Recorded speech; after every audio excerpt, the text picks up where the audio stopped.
इस वीडियो में हम जानेंगे कि गुणनखंड कैसे बनाया जाता है, इसको बनाने के क्या तरीके हैं। तो इसको समझना बहुत ही आसान है और बहुत ही आसान है। जी हाँ, मैं तो यही कहूँगा कि यह बहुत ही आसान है और इसको समझने के लिए आपको कुछ नहीं करना है, सिर्फ इस वीडियो को अंत तक देखना है। यदि आप गुणनखंड सीखना चाहते हैं तो इसको अंत तक देखिए, वरना अभी ही बंद कर दीजिए। तो चलिए अब गुणनखंड बनाना सीखते हैं। तो देखिए, इसको बनाने के लिए 3 स्टेप मात्र फॉलो करना है और यह 3 स्टेप में बनकर तैयार हो जाएगा। तो सबसे जो पहला काम है वह यह करना है कि इसके जो पहला अंक होता है उसमें और इसके जो लास्ट अंक हैं उसमें हमें गुणा करना होता है। तो और 1 मिनट देखिए, सबसे पहले हम यह समझ लेते हैं कि गुणनखंड का पहला अंक कौन होता है और लास्ट अंक कौन होता है, तभी तो हम उसमें पहला अंक में और लास्ट अंक में गुणा करेंगे। तो देखिए, गुणनखंड का सवाल जब भी रहेगा तो वह इसी तरह का रहेगा। उसमें एक्स स्क्वायर रहेगा और एक पद में एक्स रहेगा और एक में कुछ भी नहीं रहेगा, वह छोटा अंक रहेगा। ठीक, इसी तरह से गुणनखंड का सवाल आता है। तो देखिए, जिसमें एक्स स्क्वायर लगा रहता है ना, वह गुणनखंड का पहला अंक होता है। ठीक, समझ लीजिए, गुणनखंड का पहला अंक कौन है? जिसमें एक्स स्क्वायर लगा हुआ है, वह गुणनखंड का पहला अंक है। और जिसमें कुछ भी नहीं लगा हुआ है, जो छूटा है, सिंपल अंक है, जैसे में मान लीजिए यहाँ पर 5 हैं, 7 हो गया, इस तरह का जो रहेगा वह गुणनखंड का लास्ट अंक होगा। ठीक, तो यहाँ तक आपको समझ में आ गया कि गुणनखंड का पहला अंक कौन है और लास्ट अंक कौन है। देखिए, यहाँ पर मैं सजा कर लिखा हूँ, इसलिए आपको यहाँ पर तो समझने में आसान हो रहा है, लेकिन कभी कभी क्या करता है, किताब की घुमा कर लिख देता है। अब लिख देगा कि 7 + 3x स्क्वायर - 12x। अब इस तरह का दे देगा, तो इस तरह से तो बनेगा नहीं, तो पहले इसको सजा कर लिखना होगा। तो हम सजा कर कैसे लिखेंगे? तो जो पहला अंक है इसको पहले लिखेंगे। तो देखिए, गुणनखंड का पहला अंक कौन होता है? जिसमें एक्स स्क्वायर लगा रहता है। तो इसमें एक्स स्क्वायर लगा हुआ है, तो इसका मतलब हुआ कि यह गुणनखंड का पहला अंक है, तो होगा 3x स्क्वायर। और यह दूसरा अंक हो जाएगा -12x + 7। और जिसमें कुछ नहीं लगा रहता है, मैंने कहा ना, वह लास्ट अंक होता है। और जिसमें छूटा एक्स लगा रहता है वह दूसरा, और जिसमें एक्स स्क्वायर लगा रहता है वह पहला। तो सबसे पहले हम यह देखेंगे कि वह सजा कर दिया है या नहीं। यदि सजा कर दिया है तो ठीक है, वहीं से हम बनाने लगेंगे। यदि सजा कर नहीं दिया है तो सबसे पहले हम उसको सजाएंगे और सबसे पहले पहला अंक लिखेंगे, बीच में दूसरा अंक और लास्ट में अंतिम अंक लिखेंगे। तो चलिए, अब हम जान गए कि यह सजा कर दिया है, यह भी जान गए कि कौन पहला अंक होता है और कौन दूसरा अंक होता है, कौन अंतिम अंक होता है। तो अब जो हमारा काम है वह बनाने का है, तो मात्र इसे हम 3 स्टेप में बना देंगे और वह भी बहुत ही सिंपल है। तो सबसे पहले क्या करना है आपको? इसके पहले अंक में और अंतिम अंक में गुणा करना है। क्या करना है?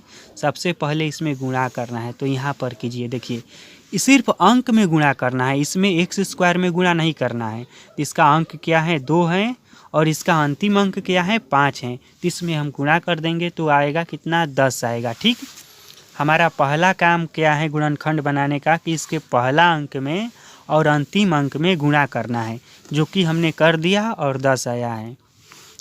अब दूसरा स्टेप क्या करना है? दूसरा स्टेप यह करना है कि इसको 10 को ऐसे 2 भाग में तोड़ना है जिसको जोड़ने या घटाने पर +7 आए और गुणा करने पर 10 आए। देखिए, मेन जो गुणनखंड में समझने वाला काम है वह यही है।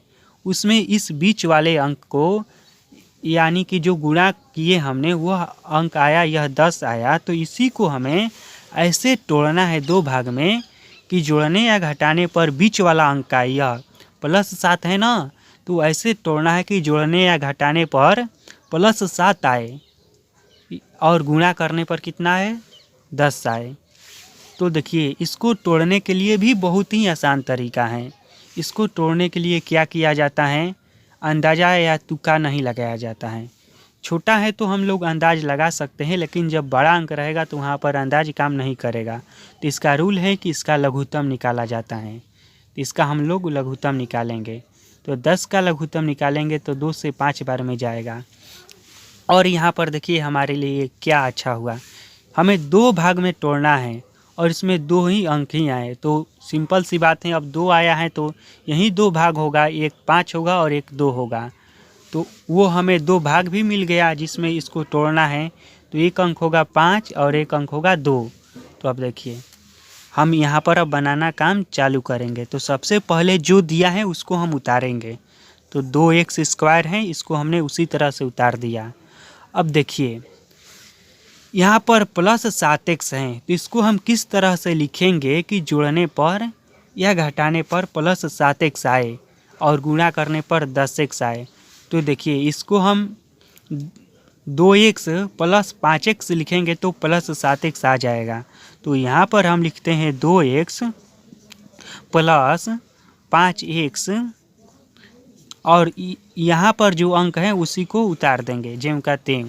अब देखिए इसमें भी कोई अभी तक बदलाव खास नहीं हुआ है, सिर्फ इसको तोड़कर लिखा गया है। यदि मिलाएंगे आप तो यह जो लाइन है ना, यह भी वही लाइन है। मिलाइए इसको और समझिए। देखिए यहाँ पर 2x² है ना, तो यहाँ पर भी 2x² है। यहाँ पर 7x है ना, तो इन दोनों को भी जोड़ेंगे तो उतना ही ना आएगा, 7x ही ना आएगा। 2x + 5x 7x आया और यहाँ पर 5 है तो यहाँ पर भी 5 है ही। इसमें अंतर हमने क्या किया, क्या अलग किया है, वह यह किया है कि इसको 2 भाग में तोड़ा है और इस तरह से तोड़ा है कि इसको जोड़ने पर +7x आ रहा है और गुणा करने पर 10 आ रहा है। ठीक, अब देखिए 2 का जोड़ा लगाइए। इसमें 2 का जोड़ा लगाया जाता है और इसको कॉमन ले लिया जाता है। इसमें हमने 2 का जोड़ा लगा दिए और इसमें अब हमें कॉमन लेना है।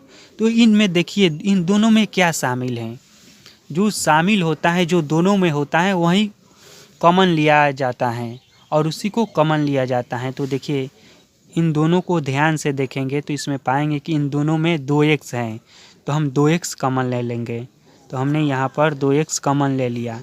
तो अब यहाँ पर देखिए इसमें 2x² था, यानी कि इसमें x 2 था और एक x हमने हटा दिया तो कितना x बचा, अब 1x बचा। ठीक, प्लस का चिन्ह है तो प्लस का चिन्ह।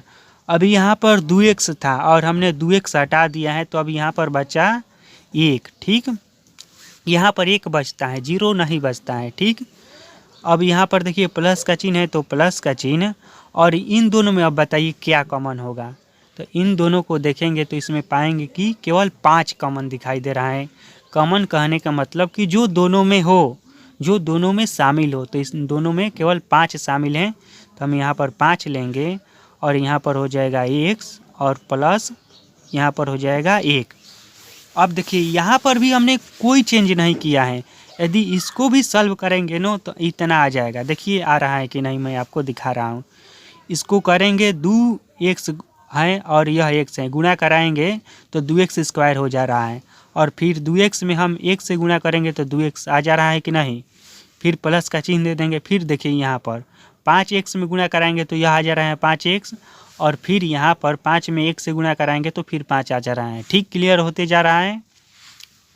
देखिए अब हमारा गुणनखंड बनकर तैयार हो गया। हमने 2 स्टेप पूरा कर लिया और मैंने कहा था ना कि 3 स्टेप में गुणनखंड बन जाएगा। अब तीसरा स्टेप है और लास्ट स्टेप है। तो देखिए उसको क्या करना है। यहाँ पर 2x है ना और यहाँ पर क्या है 5, इसको अब हमें एक साथ लिख देना है। तो 2x + 5, जो चिन्ह है वही चिन्ह दीजिएगा, अपने मन से नहीं। ठीक, और यहाँ पर देखिए यह और यह, इन दोनों के बदला में हम 1 लिखेंगे। तो x + 1। और एक बात, और हमारा गुणनखंड बनकर तैयार हो गया, यही सही आंसर है। और एक बात देखिए, हमें यहीं पर मालूम चल जाएगा, जो दूसरा लाइन में जाएंगे तो हमें मालूम चल जाएगा कि हमारा गुणनखंड जो है वह सही है या गलत है। देखिए कैसे मालूम चलेगा, मैं आपको आसान तरीका बता रहा हूँ। देखिए यहाँ पर जो आया है अंक पूरा यह कोष्ठ वाला, और यहाँ पर जो कोष्ठ वाला आया है, यदि गुणनखंड सही होगा तो दोनों एक ही अंक आएगा। जिस तरह से आया है ना x + 1 और इसमें भी x + 1, तो यह कब आया है, जब गुणनखंड हमारा सही है तब।